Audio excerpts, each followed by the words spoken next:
یزید بادشاہ کیسے بنا؟ یزید جو کہ ایک بدکار انسان تھا، صحابہ نے یزید کی بیعت کیوں کی، اس کے پیچھے کیا ریزن تھا، یہ سب جاننے کے لیے جڑے رہیں اس ویڈیو کے ساتھ۔ فرماتے ہیں کیا ہوا پھر یہ لوگوں نے جب بیعت نہیں کی، حتیٰ قہرہم معاویہ واخذ بیعتہم مکرہین، ان کو مجبور اور بے بس کر کے طاقت اور قوت کے زور سے بیعت لی، وغلبوا وعجزوا عن سلطان الوقت، اور وقت کے بادشاہ کے دباؤ سے بیچارے کے پاس ہوتے کوئی نہیں بول سکتا۔ یہ اس بیعت کی حقیقت ہے جس کو یہ ممبروں پر بیان کرتے ہیں کہ ہم آئیں گے واقعہ کربلا کی حقیقت کیا کرنی ہے۔ آپ کو تو پتہ بھی نہیں یہ کربلا کیوں ہوئی ہے، یہ کیوں پیش آیا، یزید کی شرابوں سے نہیں پیش آیا۔ امام نے دیکھا یہ اسلام کی بنیاد ہی بدل گئی کہ جو بیٹھ جائے زبردستی وہ امیر المومنین ہے، حرامی و خبیث و خلیفہ۔ تو اس ظالمانہ مسئلے سے جو صرف اس وقت نہیں، میں نے کہا 1300 سال کی کتاب میں نے ظالموں نے پڑھنی، بڑے بڑے امام ہیں، محدث ہیں، فقیہ ہیں، کہ نہیں متغلب بھی خلیفہ جو زبردستی بیٹھ جائے تلوار کے زور سے، حتیٰ کہ آگے بحث شروع کر رہی کہ وہ نیک بھی ہونا ضروری کہ اللہ دعا خدا کی قسم، اتنی بڑی کتابوں کی ڈھیر لگا دوں جو ہمارے اسلامی قانون کی کتابیں کہتے نہیں اگر وہ فاسق فاجر بھی کوئی بات نہیں، اگر وہ کافر نہیں شراب پیے زنا کرے جو جی چاہے کرے وہ بھی خلیفہ۔ یہ ملوکیت کی برکت سے یہاں تک پہنچی، ایس کھڈ میں گرے کہ جس کرسی پر رسول اللہ بیٹھتے تھے، اور خلیفہ کا معنی کہ وہ نائب رسول ہو، جو رسول علیہ السلام کام کرتا تھا وہ سارے کرے، دینی پیشوا بھی اور دنیاوی سارا برباد کرے۔ دین سے جب حکومت الگ ہوتی ہے وہ صرف حکومت کا معاملہ رہتا ہے، سب دیکھتا ہے۔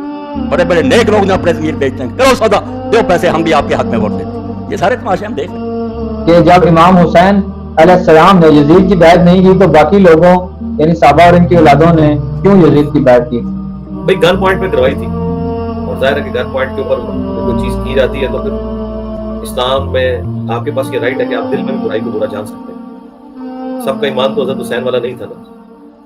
تو یقیناً پھر وہ ان لوگوں نے اپنی جان بچانے کے لیے یہ سارا کچھ کیا تو جائز تھا، یہ میں کوئی ٹونٹ نہیں ان کے اوپر کرتا، جائز تھا، لیکن ایمان کا اعلیٰ ترین درجہ نہیں تھا۔ نیکسٹ، بہت سے صحابہ نے یزید کی بیعت کر لی تھی، کروائی گئی تھی نا سر، جب آپ جو ہے وہ گن پوائنٹ کے اوپر کریں گے، ٹھیک ہے، صحیح بخاری میں جو حدیث ہے میں نے اس کے اندر ڈالی ہوئی ہے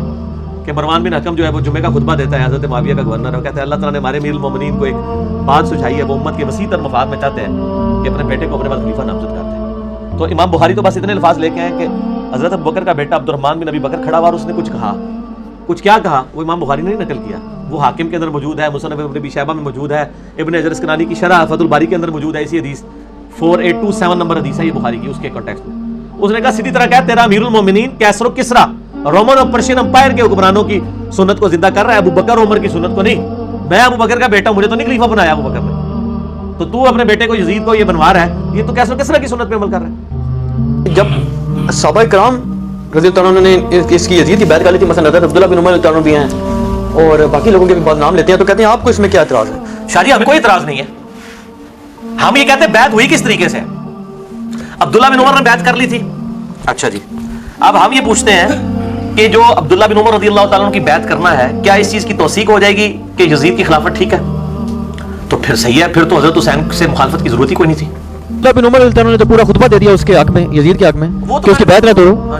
اس پہ شیعہ بڑے اعتراضات کرتے ہیں، ہم پر اس کا کیا جواب دیں پھر؟ ہم یہ کہتے ہیں کہ وہ عبداللہ بن عمر کا موقف غلط تھا۔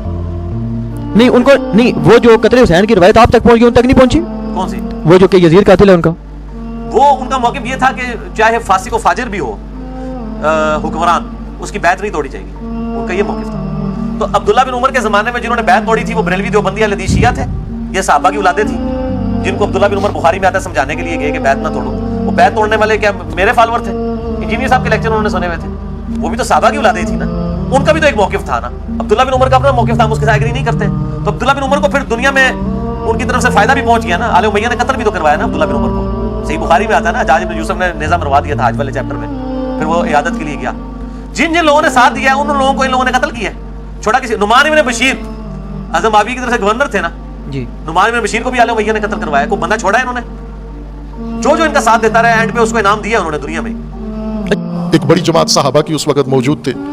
تابعین تھے جنہوں نے رسول اللہ کی صحبت درک نہیں کی لیکن رسول اللہ کے صحابہ کی صحبت درک کی ہے۔ یہ سب یزید سے متنفر تھے، برا سمجھتے تھے، اس کو برا مانتے ہوئے اس کو حاکم بھی مانتے تھے کہ یہ برا ہے لیکن ہمارا حاکم ہے،